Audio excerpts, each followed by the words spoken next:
नमस्कार विद्यार्थी मित्रों, श्रेयस विद्यालय हिंदी माध्यम। आज मैं 7वीं कक्षा में गणित में प्रकरण नंबर 3 आंकड़ों का प्रबंधन में आगे पढ़ाऊंगी। तो विद्यार्थी मित्रों, हम बात करते हैं प्रश्नावली 3.3 की। तो उसमें प्रश्न नंबर 1 में दिया है, निम्नलिखित प्रश्नों के उत्तर देने के लिए आकृति 3.3 में दिए आलेख का प्रयोग कीजिए।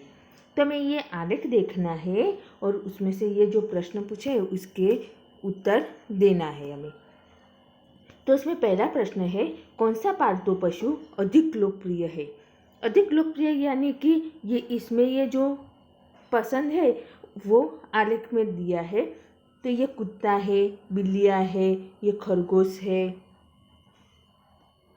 ऐसे अलग अलग हमें प्राणी दिए हैं। तो देखो, सबसे ज़्यादा लोकप्रिय कौन है, ये सबसे ऊंचा ये है। तो कौन है, बिल्लियाँ। तो सबसे अधिक लोकप्रिय कौन है, बिल्ली है। कितने विद्यार्थियों का पालतू पशु कुत्ता है। तो ये कुत्ता कितने विद्यार्थी है, देखो ये आलेख 8 तक है। तो कितने विद्यार्थियों, 8 विद्यार्थियों का पालतू पशु कुत्ता है। दूसरा प्रश्न है, निम्नलिखित दंड आलेख को पढ़िए जो एक पुस्तक भंडार द्वारा 5 क्रमागत वर्षों में बेची गई पुस्तकों की संख्या दर्शाती है और आगे आने वाले प्रश्नों के उत्तर दीजिए। तो देखो, यहाँ हमें ये आलेख देखना है और ये जो प्रश्न पूछे हैं उसका हमें जवाब देना है। तो देखो, यहाँ हमें दिया है वर्ष 1989, 1990, 1991, 1992 और 1993। उसमें से वर्ष 1989, 1990 और 1992 में से प्रत्येक में लगभग कितनी पुस्तकें बेची गई है। तो यहाँ हमें ये आलेख में देखना है। देखो, 1989 में कितनी बेची है, 1990 में कितनी बेची है और 1992 में कितनी बेची है पुस्तकें, वो हमें ये आलेख में से देखना है। तो 1989 में 180 किताबें बेची गई है, 1990 में 475 किताबें बेची गई है, 1992 में 225 किताबें बेची गई है। दूसरा प्रश्न पूछा है, किस वर्ष में लगभग 475 पुस्तकें बेची गई, किस वर्ष में लगभग 225 पुस्तकें बेची गई। तो 475 और 225 पुस्तकें किस वर्ष में बेची गई है वो हमें ढूंढना है। तो देखो, यहाँ में पहले प्रश्न में ही लिखा है 475 कौन से वर्ष में है, 1990 और 225 1992। तो वर्ष 1990 में लगभग 475 किताबें बेची गई और वर्ष 1992 में लगभग 225 किताबें बेची गई है। तीसरा प्रश्न है, किन वर्षों में 250 से कम पुस्तकें बेची गई।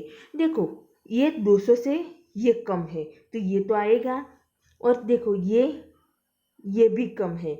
तो कौन से वर्ष है, 1989 और 1992 में 250 से कम किताबें बेची गई है। देखो, हमें आलेख में दिखाई देता है।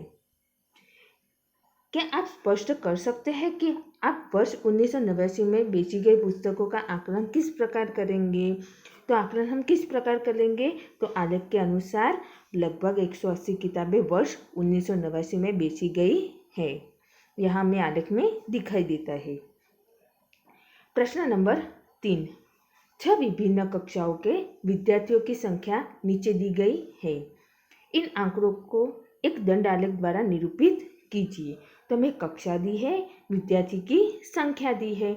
तो यहाँ कक्षा है 5वीं, 6ठी, 7वीं, 8वीं, 9वीं, 10वीं और विद्यार्थी की संख्या 5वीं में 135, 6ठी में है 120, 7वीं में है 95, 8वीं में है 100, 9वीं में है 90, 10वीं में है 80। तो हमें प्रश्न पूछा है, आप स्केल किस प्रकार चुनेंगे। तो हम स्केल किस प्रकार चुनेंगे, देखो ऐसे हमें दंड आलेख बनाना है। यहाँ क्या लेंगे, विद्यार्थी की संख्या और यहाँ कक्षा, 5वीं, 6ठी, 7वीं, 8वीं, 9वीं, 10वीं कक्षा ले ली और यहाँ विद्यार्थी की संख्या ली है। 1 इकाई, यानी कि यहाँ जो आलेख में एक बॉक्स है वहाँ तक कितने हैं 25 विद्यार्थी, ऐसे 25, दूसरे बॉक्स पे 50, ऐसे हम लेंगे। तो हमें पहला प्रश्न पूछा है आप स्केल किस प्रकार चुनेंगे, तो स्केल 1 इकाई बराबर 25 विद्यार्थी।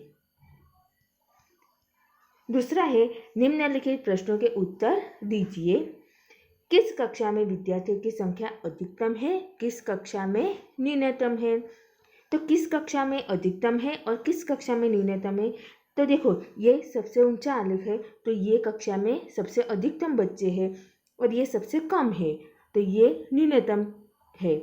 तो 5वीं कक्षा में, देखो ये 5वीं कक्षा है, तो 5वीं कक्षा में विद्यार्थी की संख्या अधिकतम है और ये सबसे कम, यानी कि कौन सी है 10वीं है, 10वीं कक्षा में न्यूनतम है। अब दूसरा प्रश्न है कक्षा 6 के विद्यार्थी की संख्या का कक्षा 8 के विद्यार्थी की संख्या से अनुपात ज्ञात कीजिए। तो कक्षा 6ठी के विद्यार्थी के कक्षा 8वीं के विद्यार्थियों के साथ क्या करना है, अनुपात करना है। तो छठी कक्षा के विद्यार्थी कितने हैं 120, 8वीं कक्षा के विद्यार्थी 100 है, तो उसका अनुपात, तो अनुपात बराबर 6ठी कक्षा में विद्यार्थी की संख्या बटे में 8वीं कक्षा में विद्यार्थी की संख्या। तो 6ठी में है 120, 8वीं में है 100, तो हम भाग बनाएंगे, तो 20 छंग 120, 20 पंचे 100, तो ये ऊपर नीचे 20 कट जाएगा, तो क्या बचा 6/5, यानी कि 6/5। तो हमें ये अनुपात मिलता है 6/5। ऐसे प्रश्न नंबर 4 दिया है, एक विद्यार्थी के प्रथम और द्वितीय सत्र का प्रदर्शन किया हुआ है। एक उपयुक्त स्केल चुनकर एक दोहरा दंडालेख खींचिए और दिए गए प्रश्नों के उत्तर दीजिए। तो हमें यहाँ विषय दिए हैं, प्रथम सत्र और द्वितीय सत्र में जो मार्क्स है वो दिए हैं। तो विषय है अंग्रेजी, हिंदी, गणित, विज्ञान, सामाजिक विज्ञान। तो प्रथम सत्र में है अंग्रेजी में 67, द्वितीय सत्र में है 70, हिंदी में प्रथम सत्र में है 72, द्वितीय सत्र में है 65, गणित में प्रथम सत्र में है 88, द्वितीय सत्र में है 95, विज्ञान में प्रथम सत्र में है 81, द्वितीय सत्र में है 85, सामाजिक विज्ञान में प्रथम सत्र में है 73, दूसरे सत्र में है 75। तो हमें प्रश्न पूछा है किस विषय में विद्यार्थी ने अपने प्रदर्शन में सबसे अधिक सुधार किया है। तो देखो पहले तो हम ऐसे ही दोहरा दंडालेख बनाएंगे। तो दंडालेख, यहाँ हमें क्या लेना है, विद्यार्थी की संख्या और यहाँ विषय लेना है, और हमें प्रथम सत्र और द्वितीय सत्र दोनों दिए हैं, तो एक है प्रथम सत्र का और एक है द्वितीय सत्र का, वो साथ में आएगा। और यहाँ हमें प्रथम सत्र और द्वितीय सत्र के अंकों में अंतर, तो हमें सभी जो विषय है उसके अंकों का अंतर हमें ढूंढना है, तो ऐसे हम अंकों का अंतर ढूंढेंगे। प्रश्न पूछा है किस विषय में विद्यार्थी ने अपने प्रदर्शन में सबसे अधिक सुधार किया है। तो सबसे अधिक सुधार किस विषय में किया है, देखो ये गणित में कितने हैं 7 है, तो सबसे अधिक सुधार किस विषय में है, गणित विषय में है, तो उसने गणित में सबसे अधिक सुधार किया है।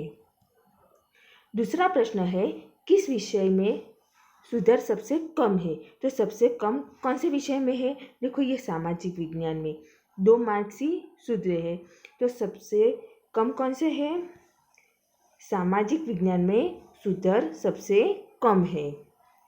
तीसरा प्रश्न है क्या किसी विषय में प्रदर्शन नीचे गिरा है, तो हाँ कौन से विषय में, देखो ये सभी जो मार्क्स है पहले सत्र से दूसरे सत्र में ज़्यादा है, देखो ये सभी में, लेकिन हिंदी में पहले सत्र में 72 था, लेकिन दूसरे सत्र में कितने हो गए 65 ही हो गए, तो ये नीचे गिरा हुआ है। तो हाँ हिंदी विषय में उसका प्रदर्शन नीचे गिरा है। प्रश्न नंबर 5, किसी कॉलोनी में किए गए सर्वेक्षण से प्राप्त निम्नलिखित आंकड़ों पर विचार कीजिए। तो यहाँ हमें दिया है पसंदीदा खेल देखना और भाग लेना। कितने देखने वाले हैं और कितने भाग लेने वाले हैं। तो खेल है क्रिकेट, बास्केटबॉल, तैरना, हॉकी, खेलकूद। और यहाँ देखने वाले दिए हैं और भाग लेने वाले दिए हैं। और यहाँ प्रश्न पूछा है, तो आपको ये होमवर्क में करना है। देखो ऐसे दंड आलेख खींचेंगे और ये आलेख के ये प्रश्नों के हम जवाब ऐसे लिख सकते हैं। प्रश्न नंबर 6, इस अध्यापक के प्रारंभ में दिए हुए विभिन्न नगरों के न्यूनतम और अधिकतम तापमानों के आंकड़ों को लीजिए। इन आंकड़ों का एक दोहरा दंडालेख खींचकर निम्नलिखित प्रश्नों के उत्तर दीजिए। तो यहाँ हमें शहर दिए हैं और उसके तापमान दिए हैं। तो शहर में है अहमदाबाद, अमृतसर, बेंगलोर, चेन्नई, दिल्ली, जयपुर, जम्मू, मुंबई। और इसके अधिकतम तापमान और न्यूनतम तापमान हमें दिए हैं। और हमें प्रश्न पूछे हैं, दी हुई तिथि पर किस नगर के न्यूनतम और अधिकतम तापमान का अंतर सबसे अधिक है। तो देखो ऐसे हम आलेख बना देंगे और देखो जम्मू के न्यूनतम और अधिकतम तापमान का अंतर सबसे अधिक है। तो हम अंतर सबका अंतर लेंगे और अंतर किसका सबसे अधिक है। तो जम्मू का सबसे अधिक है 15 अंश सेल्सियस। दूसरा प्रश्न है, कौन सा नगर सबसे गर्म है और कौन सा नगर सबसे ठंडा है। तो जम्मू सबसे गर्म है तथा बेंगलोर सबसे ठंडा है। तीसरा प्रश्न है, ऐसे दो नगरों के नाम लिखिए जिनमें से एक का अधिकतम तापमान दूसरे के न्यूनतम तापमान से कम था।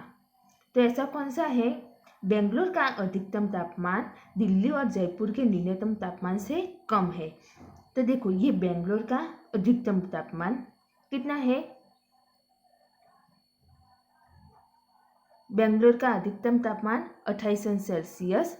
वो कौन से, दिल्ली और जयपुर। देखो इसके न्यूनतम तापमान दिल्ली और जयपुर ये दोनों के न्यूनतम तापमान कितने हैं, 28 अंश सेल्सियस और 29 अंश सेल्सियस। ये बेंगलोर के अधिकतम तापमान से, ये दोनों के तापमान से बेंगलोर का अधिकतम तापमान कम है। चौथा प्रश्न है, उस नगर का नाम लिखिए जिसके न्यूनतम और अधिकतम तापमानों का अंतर सबसे कम है। तो मुंबई के न्यूनतम तथा अधिकतम तापमान में सबसे कम अंतर है। उसका अधिकतम तापमान है 32 अंश सेल्सियस, न्यूनतम तापमान है 27 अंश सेल्सियस। तो ये दोनों का अंतर कितना है, 5 अंश सेल्सियस। तो विद्यार्थी मित्रों, आपको ये आलेख बुक में बनाना है और ये प्रश्नावली 3.3 होमवर्क में लिखना है कनेक्ट की नोटबुक में।